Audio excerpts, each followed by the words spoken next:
Welcome, everybody. It's Steve and William again on your favorite podcast, Who Am I?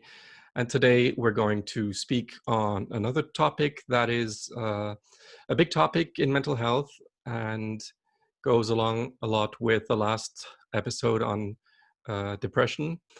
And today the topic will be on anxiety and fear. And again, in medical context, not just everyday fears, afraid of missing the bus or afraid of making a fool of yourself. Those can be serious fears, but yeah, They usually again. spark, they usually spark two serious fears. Like it's amazing again how a little fear, again, of even missing a bus or those kind of things can then use the word, with this popular at the moment, trigger. They can trigger, can spark some serious reaction. So it's Right. Fear itself I find is a incredible concept that we just haven't even scratched the surface of understanding in our societies, our cultures, because I don't think we realize the impact it has. Like, we don't spend days going, okay, how does my fear control me? It's not taught to consciously understand fear.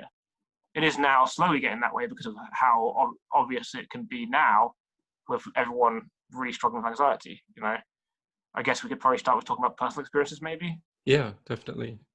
The first personal example I could think of is my career coach likes to tell me that when I have a fear, and it's not just a 1 minute fear, but it's like a fear that goes on for several days and might even give me nightmares. I need to figure out what exactly I'm afraid of, and so this is not a therapist; it's a career coach, and he says this signal is useful because it's the big next step that you need to take to progress in your career. And so I always like those positive interpretations. Same with stress or all these other feedback signals that your body gives you. They might feel terrible. You might want to avoid them, but actually they're there for a good reason. And if you learn to deal with them well, then you can make a lot of progress, learn more about yourself and overcome obstacles more quickly. Yeah, they talk about an optimum level of stress for each individual. Right. So, like, if you don't have enough stress, again, stress is not a negative or a positive, just a catalyst or a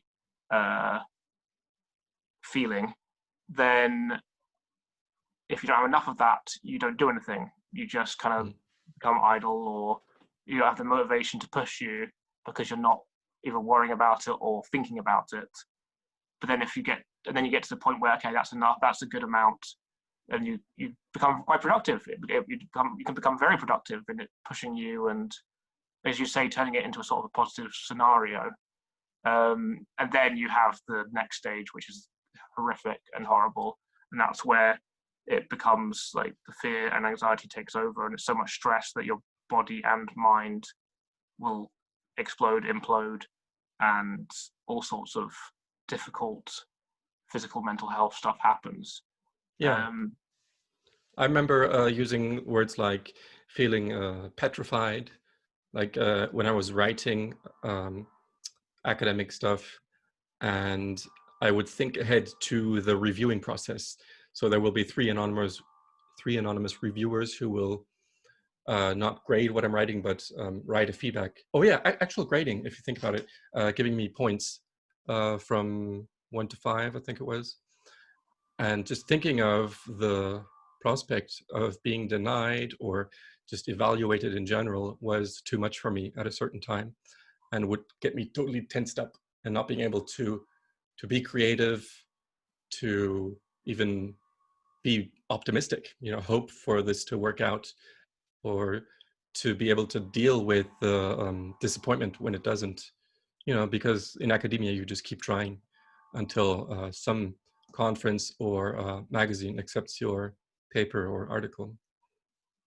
The feeling of rejection is a very, I guess not great strong word, but very impactful.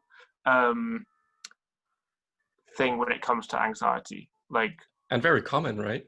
yeah, like whether it's with like work or relationships, friendships. Again, like you say, in academia, myself with my writing that I've done, it took years to be able to just go meh if someone writes a bad review.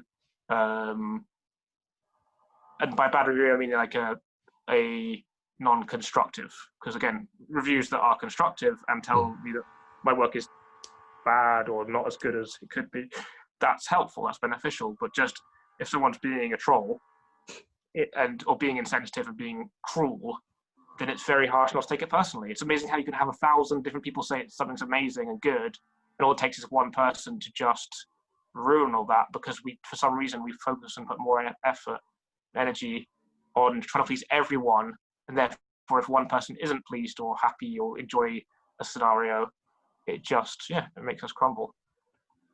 I mean, Yeah. I don't know if it's personal experience. We'll go to the biology of this because first, so how there's lots of different things we can talk about, I guess.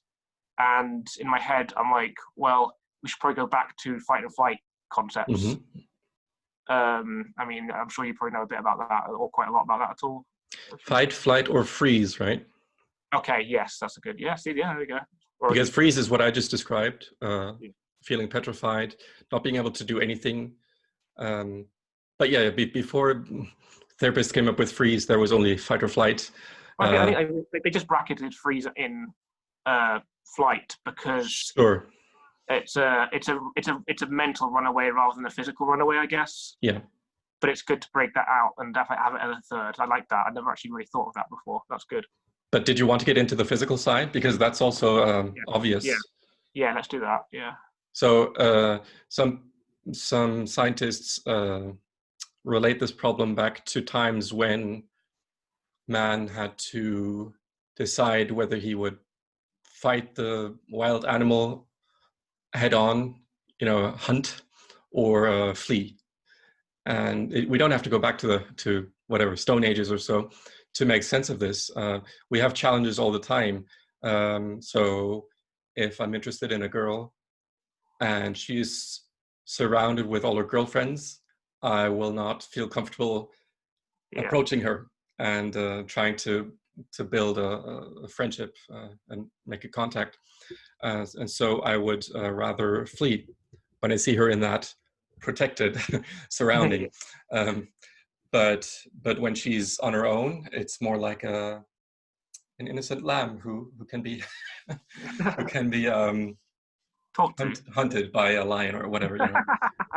It's what a metaphor. I know it's just a metaphor, but you can tell quickly how that is apt, and the concept, the principle is the same.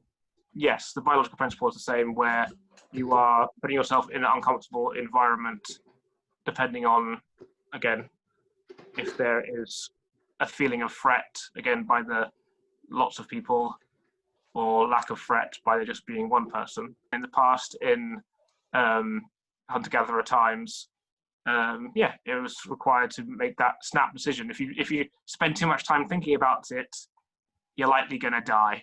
Like, okay, the bear that the bear that you've just seen, like, okay, is it small enough that you could maybe try and get a shot at it and hunt it, or do you need to leg it and run? If you spend too much time thinking about that, the bear's gonna sniff you out and then you're dead. So that's a good point. The need for a very quick automatic decision explains how we unconsciously make the decision whether to flee or fight. So I think the blood will drain to your legs when you need to flee, so that you have all the energy you need in your legs to run. Yeah. And it'd be lungs, heart, and it'd be internal and Right, stuff like that. So that's very interesting, and it's important to become aware of those things when you are dealing with serious anxiety. Yeah, again, relating to the modern day problem is that so in the past, you would be familiar with it. You'd be constantly familiar with how this process works, the fight or flight, the anxiety, the fear, and how it affects you, again, when hunting or finding a mate, or dating, that kind of scenario. You'd be familiar with that in the thousands of years ago. Now, we live in a society where we don't experience it. As a child, you're the biggest fear you have is a scraped knee. It's not dying.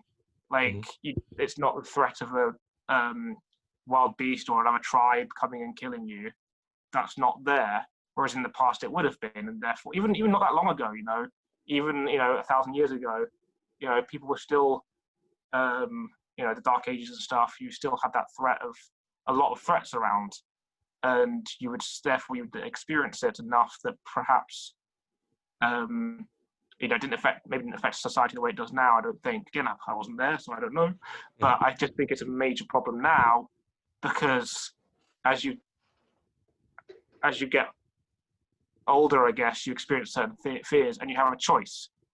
And the generic option for society is the easy option.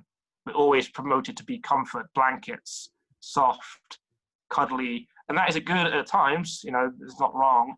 But we also have to learn to face our fears, to push ourselves. Because if you don't, and this is personal experience here, is you just reinforce the anxiety. So that fear, where it's fight or flight. So for me, in the past, it's definitely flight. It's definitely run away from a situation or freeze.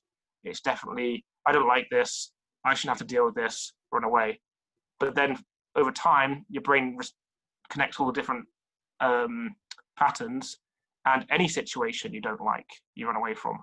It's like, let's clarify something before we have a misunderstanding.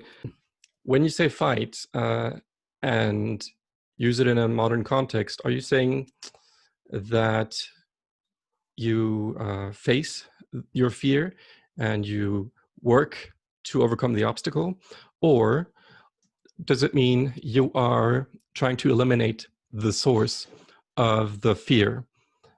Like when someone offends you, do you cuss them out, or do you attack them? Is that the fighting we're talking about?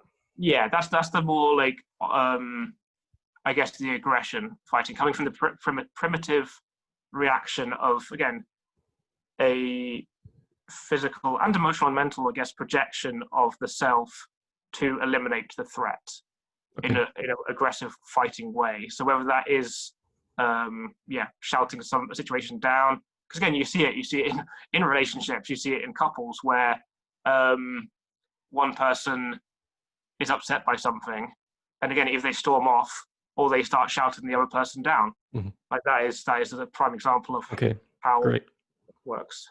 So that tells me that neither of those options are good and healthy, right?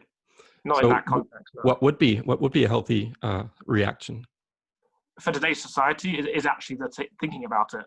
Again, in the past, and again, this is just opinions, it's just viewpoints. There are many different options and signposting ways to do these things. It's just my own viewpoint. By thinking about the threatening situation, you mean like being rational, not letting your subconscious and your muscles and your hindbrain, your monkey brain, do all the deciding, right? Yeah, very rarely does it need to be an instinctive reaction anymore.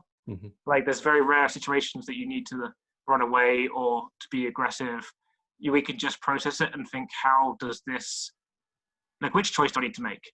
Because something like in certain scenarios, you do need, let's say you're in a toxic relationship or something, and you need to get out. So you need to process that and run away, like leave that scenario, and find the courage to use that fear of like stress, I guess, to push you to leave.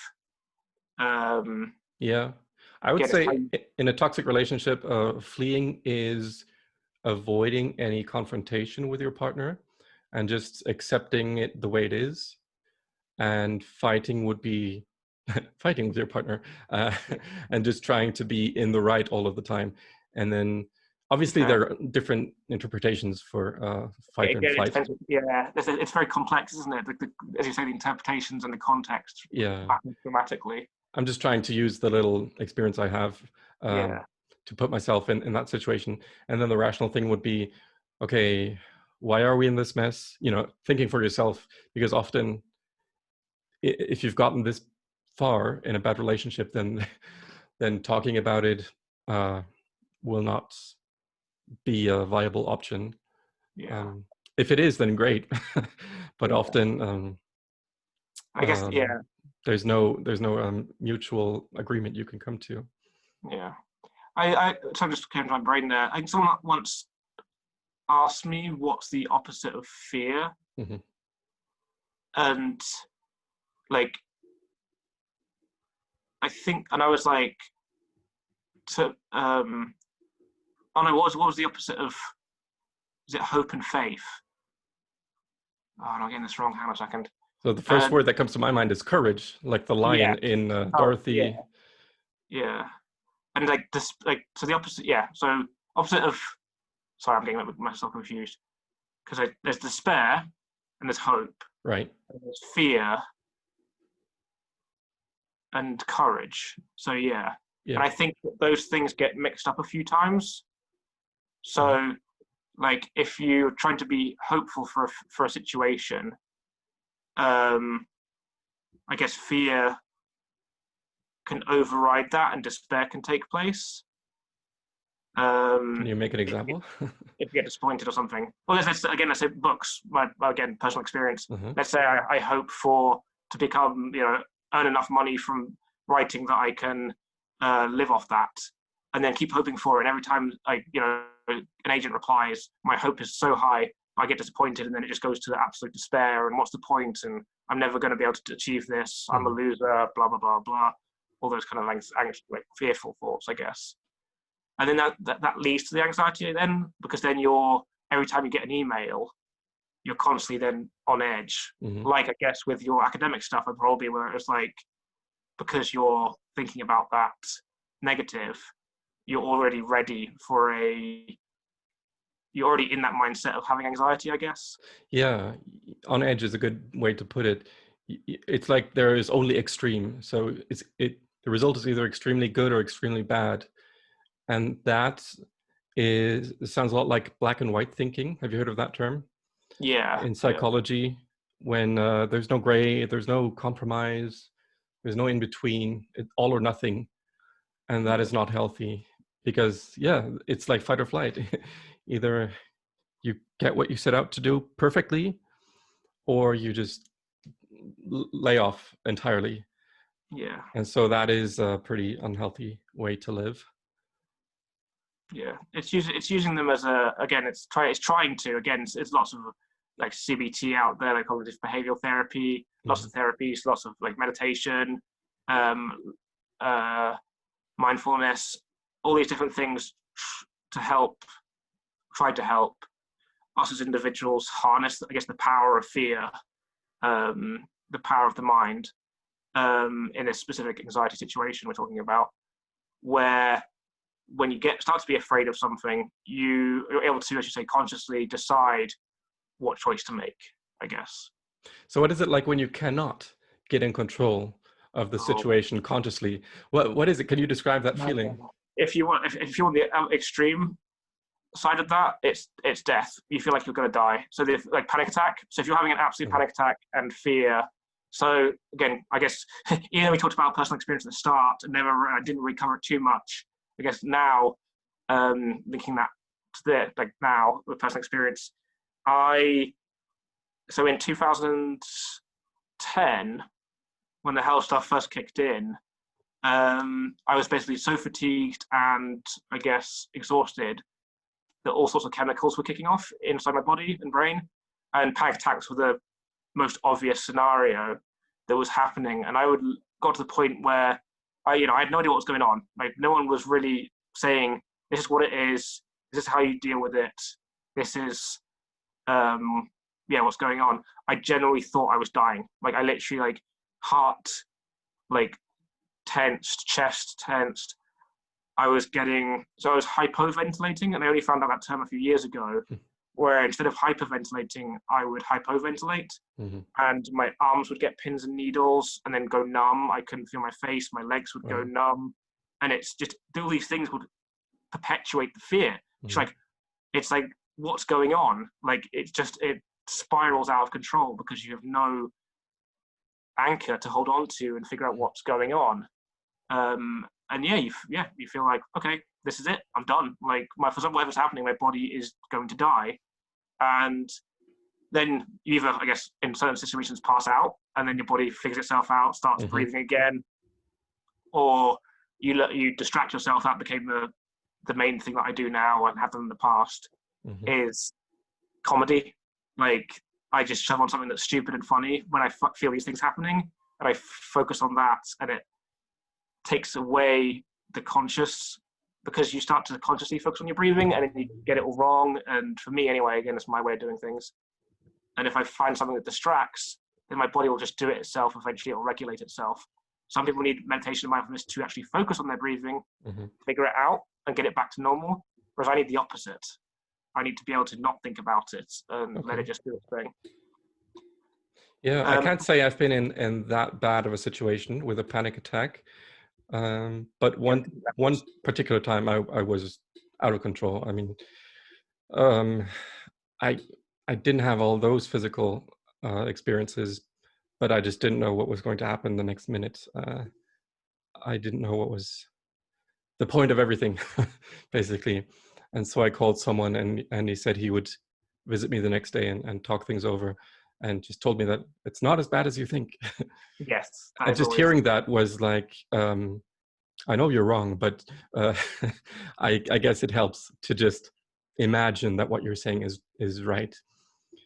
But on another note, you reminded me of some of the biofeedback that I learned to regulate yourself, like you said, if that's even possible in your situation.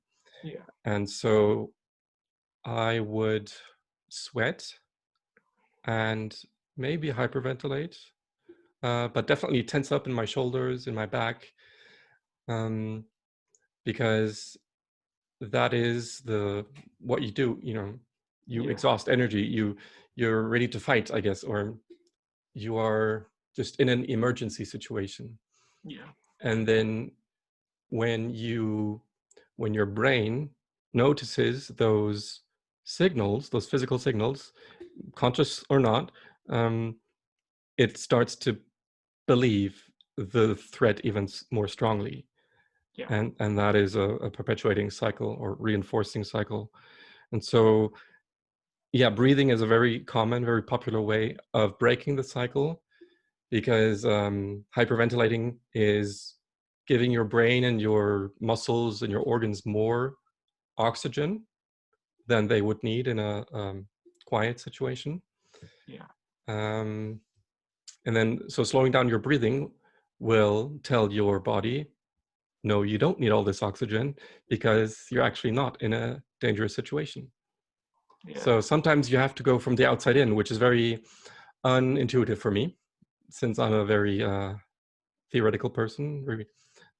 I live in the mind more than in the body, but that is something that helped me a lot at the time. And now, fortunately, I don't need to think of my breathing and my body as much. Yeah. But of course, the body is still closely linked to anxiety situations now, and being aware will help you with diet, with exercise, anything like that. So if people do have experience with needing to consciously think about your body for diet and exercise, can maybe imagine what it's like to get out of a downward spiral in mental health, because it's that like times 100 or more. Yeah. And I think we talked about this in the last episode. I think it was to do, like, again, exposure therapy type thing, where you put yourself in scenarios. Maybe it's a different one, I can't remember. But so, like, if, again, for me, the way I actually broke out of my anxiety spirals was in 2015, 16. I was, trying to figure out how to, like, what could I do to stop being so afraid of even just going outside? Because that's the point it got to. It got to the point where even being around social situations, being around people, would just trigger an anxiety attack. Agoraphobia? Is that the word? I think of agora is just outside open spaces. Okay. Mine was more people, I think. It was more social anxiety, where it's just like, I was afraid of people's reactions to scenarios. And again, it just got irrational. It got so far down the line that there wasn't even any rational behavior linking it. it starts off with logical things like, okay, well, semi-logical, going outside, you can, like, be hit by a bus, or you can, be jumped, like, by people and beaten up, whatever. Those are just in the back of your mind, but again, over time with other stuff, it just spiraled. I guess again, it's a lot deeper than that. Again, fear of being mocked, or fear of being, like, not accepted by people. Like, if I can't understand my own health problems, people aren't going to understand them. So why should I bother going outside and being with people, because they're just going to reject me because I'm because I've got weird health problems and blah, blah, blah. Again, way more complex. But the way I got through it was, again, pushing it, was going. I basically started a board game group. That was my way of doing it. And a few other things was go on Facebook, find a local, just like geek sci-fi group, see if more people want to go play board games. People did.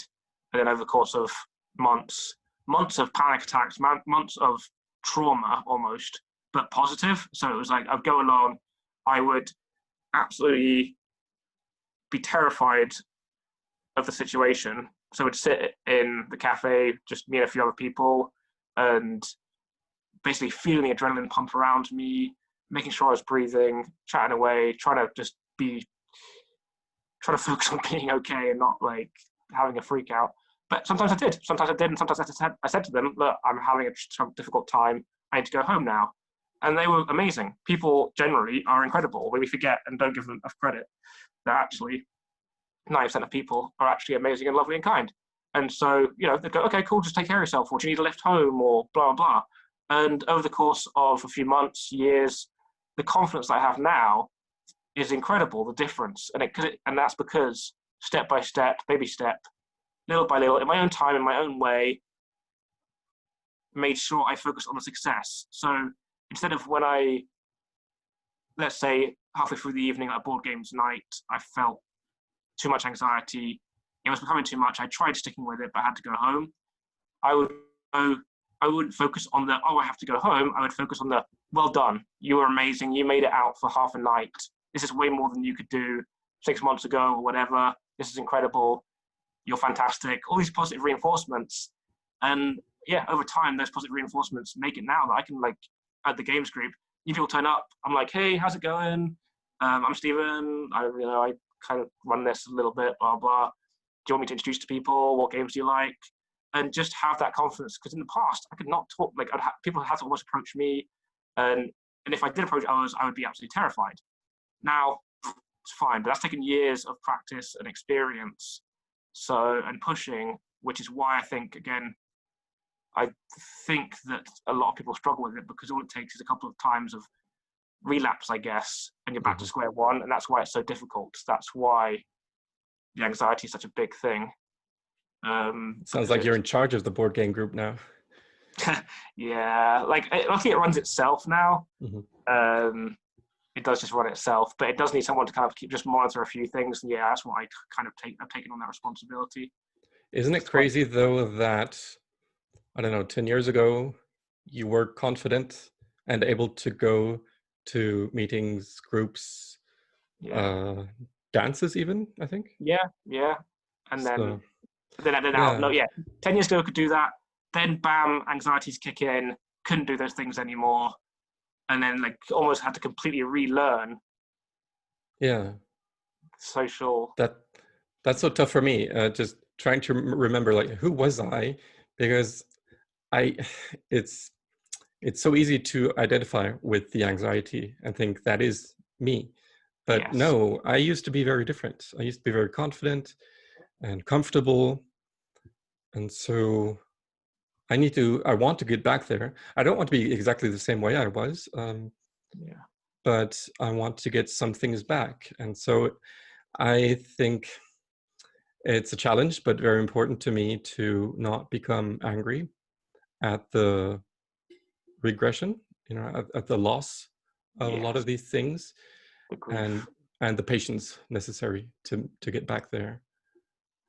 But yeah, I also try to confront the fear Doing a podcast is an example. Yeah. If I were absolutely comfortable doing this, I would do it a lot more. Yeah. But on average, we manage about 1 episode per month. Yeah.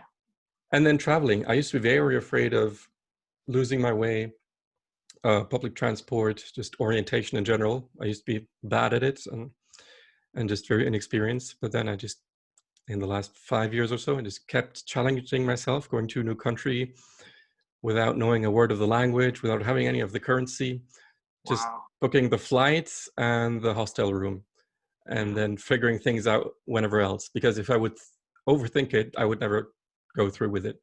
Yeah. So just do the minimum and then go.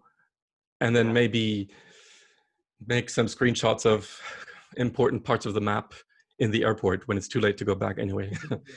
That was my strategy sometimes. I think that's a good point you made, in the sense that often you have to go from one extreme to the other and then balance it back. Mhm. So we've gone through the absolute fear and anxiety, then you've gone to just do it without even really overthinking it, so that you can build that confidence of, yeah, I did it, well done, go me. So the anxiety doesn't stop you doing it. And then I think that over time you then become confident and you're able to apply, I guess, a more safer way.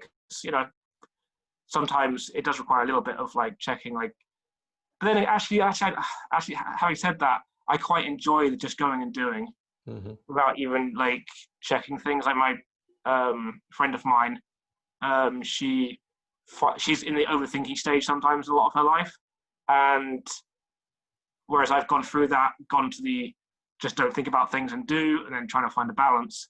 But the just doing things, the impulsive, is really refreshing to me, to be able to do that, because I look at how myself in the past and overthinking things, to then just being like, just go and do, because actually the worst scenario possible isn't that bad. The actual logical worst case scenario, not the 0.001% chance a meteor is going to hit me in the face and oh no, it's terrifying, but the actual like logical, okay, I may be like lost for a day or something and have to find a place to stay in the evening, spend a bit of money to work that out and then go home, whatever. That's like, whatever, that's not a bad, like, It's not all that bad, yeah. No, it's not. But you mentioned some interesting things there. Probabilities is something I heard once from a therapist. When you have this all or nothing, black or white, extreme thinking, there's just 0 or 1. There's no in between. But actually, there are tons of possible paths or outcomes or events, and they each have a little bit of probability. So what can you do to minimize the probability for negative events and maximize the probability for positive events? And maybe you don't have to do anything. Maybe the odds are already good enough.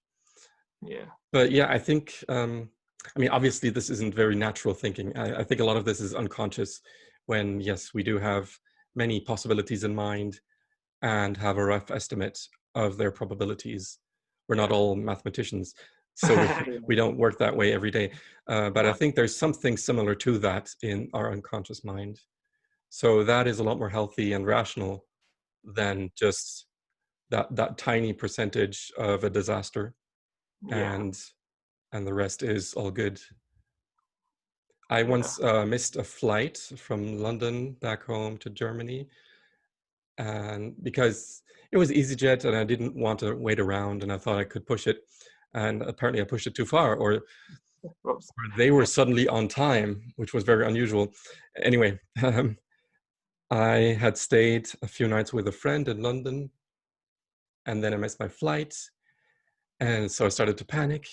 I was already through the security check-in, the security, just security is what I usually call it. In the secure part, the place where you don't have your weapons on you anymore. You've handed them all in. I left them in the bin on the way in. Anyway, I was in there and I thought, oh no, what am I going to do? I've never been in this situation. And so I just sat down and I thought, okay, there are seats here for people waiting. And then I started to analyze my situation, becoming rational, just like we said earlier. I thought to myself, I'm in the European Union. So this was before the break. I have friends around. I have their numbers. My phone is charged. I have cash on me. I'm fine. I'm going to manage somehow. Yeah. There are some unknowns here. For example, how do you get out of a secure airport place without flying? That was a first for me. So I just told someone who looked like they were wearing a uniform. And then me and actually 2 others who were in a similar situation then were picked up and escorted back through a part of the airport that you usually don't see. I'm not sure what there was, nothing special. Back into the outside of the secure area. And I just rebooked the same flight for the day one day later. It wasn't cheap, but okay. Then I called the friend that I had stayed with. Can I stay one more night? Yes, fine. Great. Okay. But for that one moment, I thought, everything's going haywire. I don't know what to do. I'm lost. Yeah. Well, the interesting thing about you mentioned about finding someone that you can chat to who knows how this situation works, so can therefore again someone that works there in that situation. But life's like that. Life is like finding people that either empathize, have compassion, accept, or have knowledge to help you through a situation. Like I look back, actually I'll talk about this. This is probably a bit personal, but he won't mind. One of my brothers started having panic attacks for the first time last year, and because of what I'd experienced, I was able to help him through it at a much faster pace. He had to do it himself, obviously. It's his own process in his own ways. There are, again, no right or wrongs. It's just how we go through it ourselves.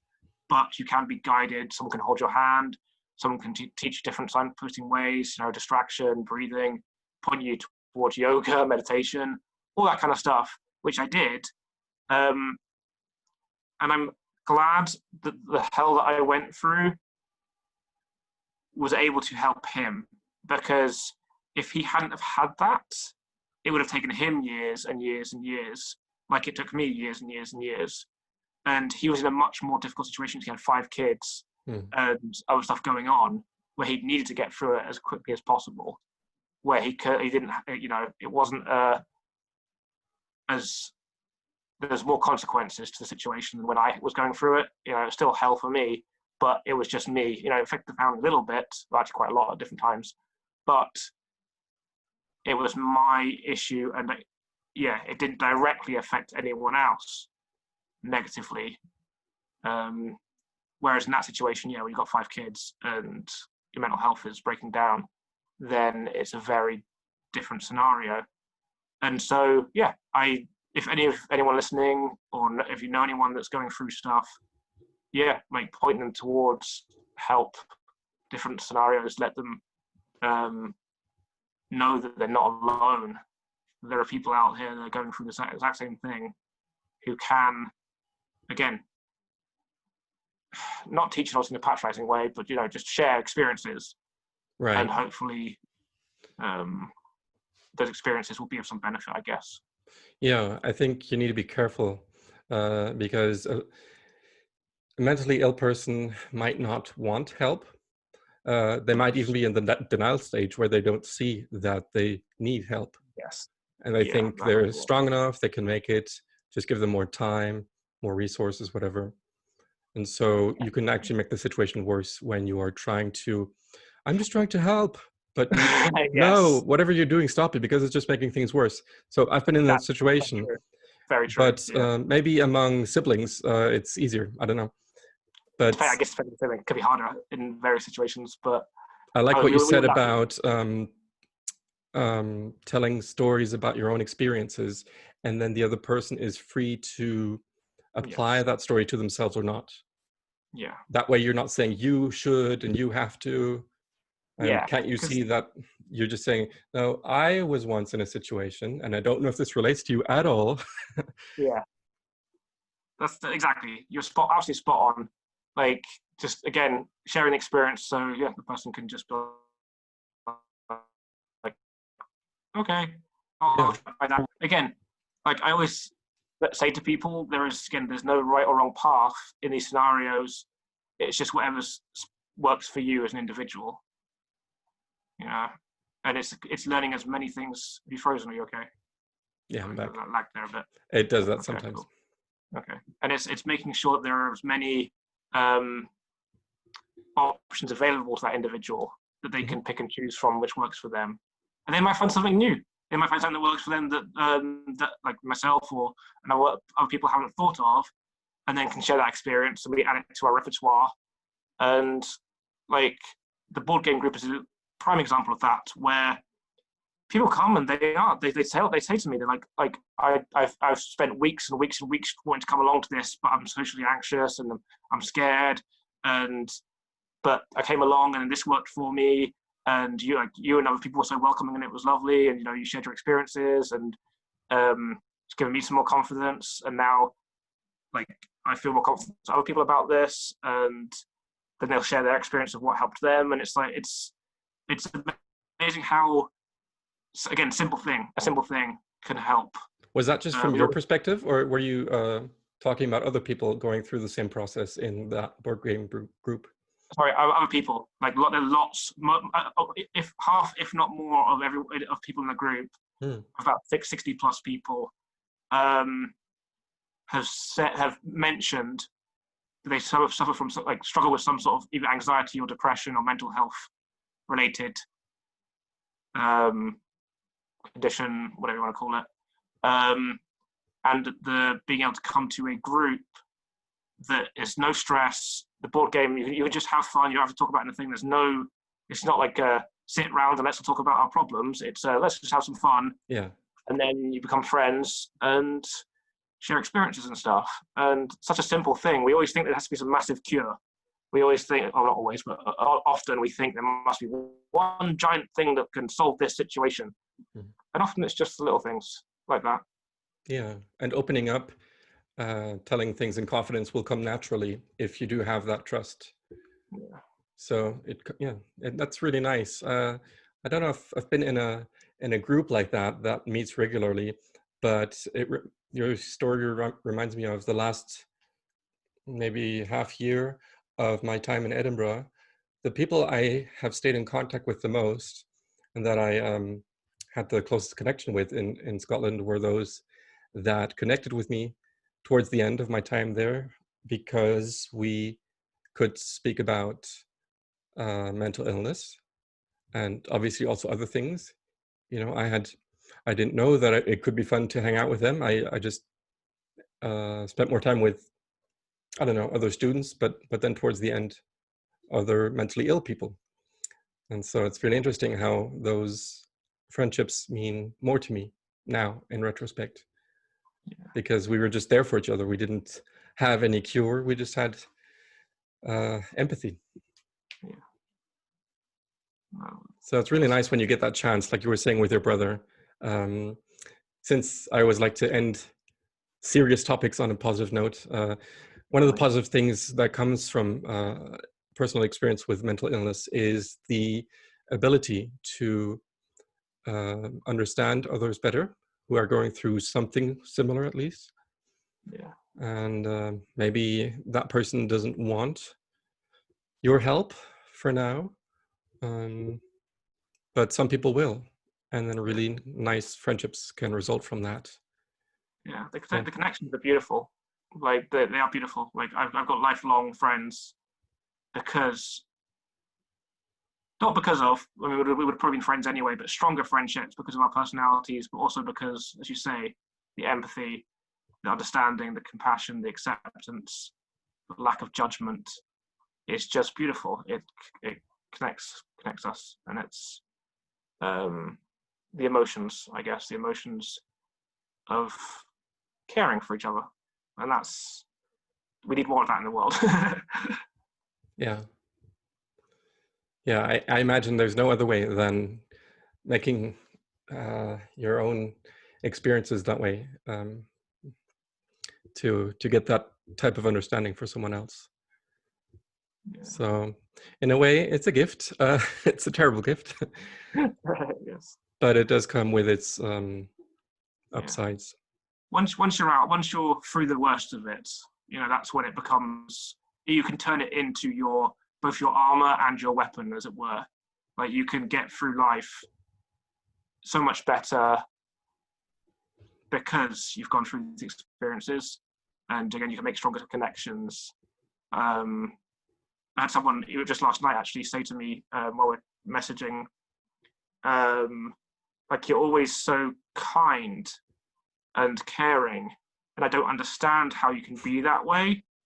And I said to them, like, I was a kind, like, again, going back and looking back at my old self in my late teens, or early teens, young adult, I was a lovely and kind person and very loving, but there was always a superficial element where, without realizing, I wanted something in return. I wanted a friendship back.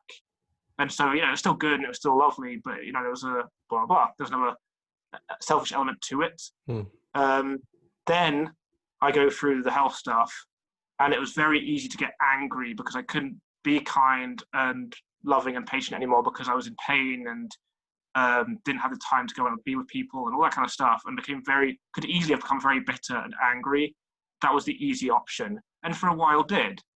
Then coming out the other side of it, I have become so much more, I think I understand love a lot better, love for people without wanting anything back, because that's, again, like anxiety, mental health stuff, makes you go through a scenario where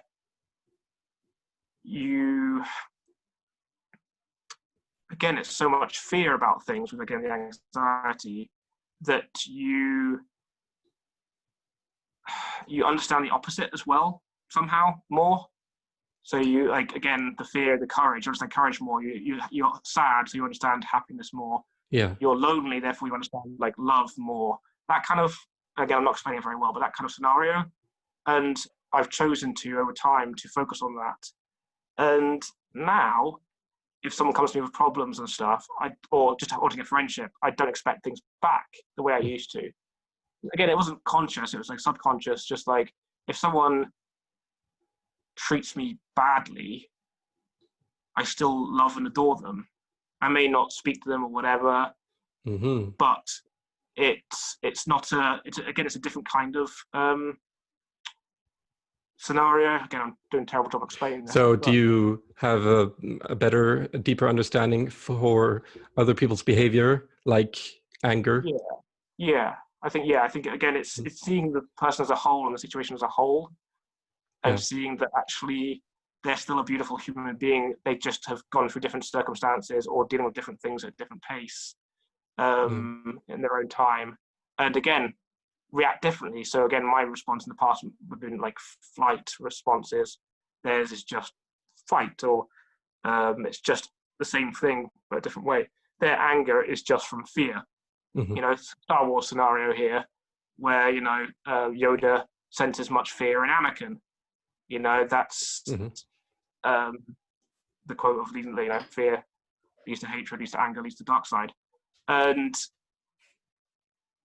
we can often just run away from the opposite. So those that are fight think that those that are in flight are weak and pathetic and they need to deal with it. And those that are in flight tend to be softer and more gentle people, and therefore think the other person's being aggressive and dominant and horrible, where actually it's just coming from the same place of fear. And therefore we need to, again, understand that to get that stronger connection, so that we can help each other, if that's how it's going to work. Talking about opposites, you reminded me of another positive that comes from having gone through mental illness, and that is appreciating health more, because we take it for granted that you know, my body works perfectly, my brain works perfectly, and then when it doesn't, you think, wow, I didn't know that I was that vulnerable, and that all these things could break and not work anymore. Yes.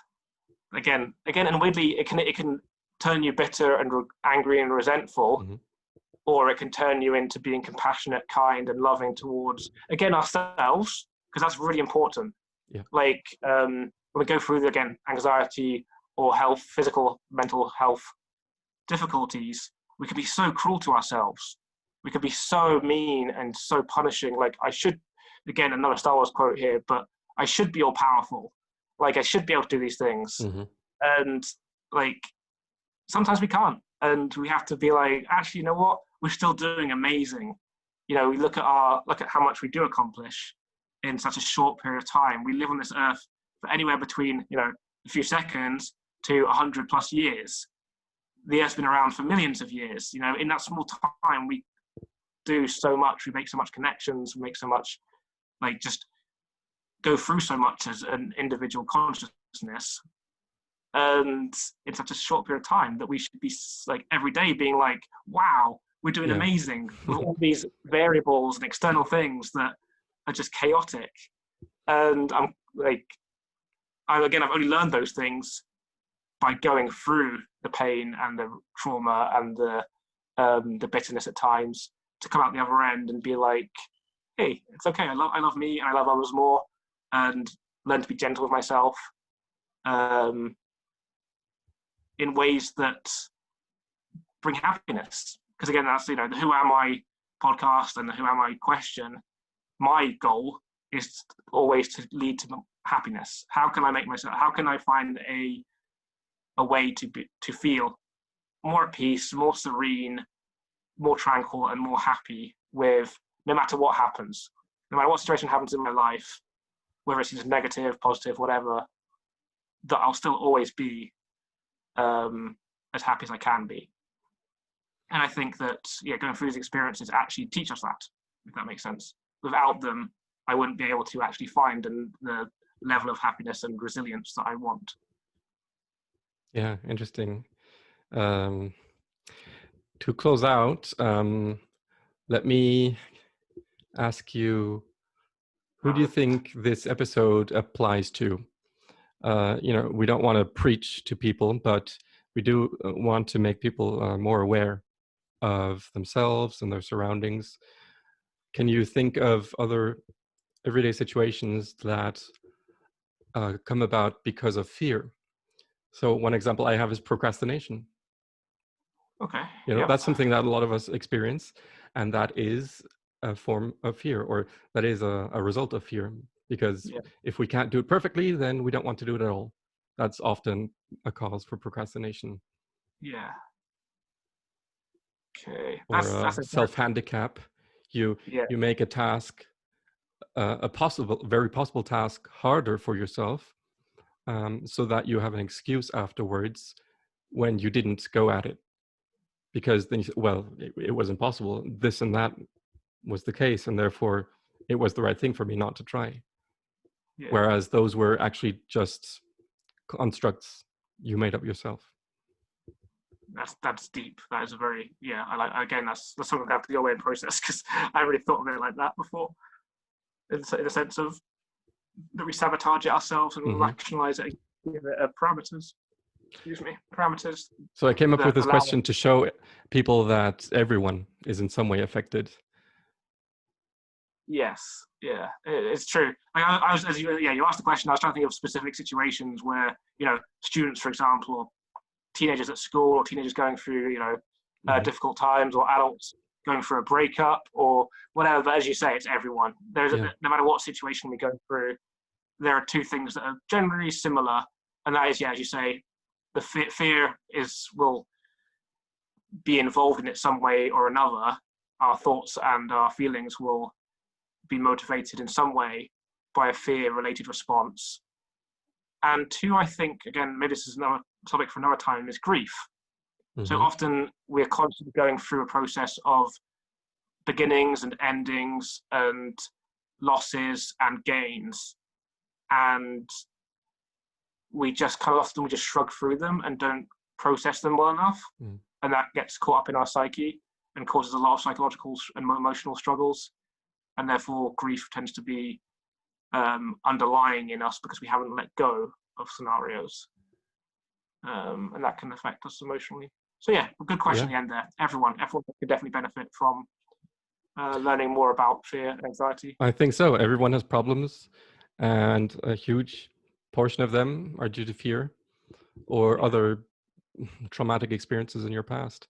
I would also like to go in another episode into the situation you were in as a small child when your value system and identity and expectations for being a man or a woman were created and copied from your parents or other people that you had as an exemplar. And then I believe that's where a lot of this feeling comes from, not good enough, or I have to achieve this, or I'm a bad person or not valuable. Okay, so like where our expectations come from as an individual about ourselves. Like when Okay, that's you cool. Yeah. when you talked about all this positive self-talk, Yeah. that is the opposite. You know, that is what we're missing.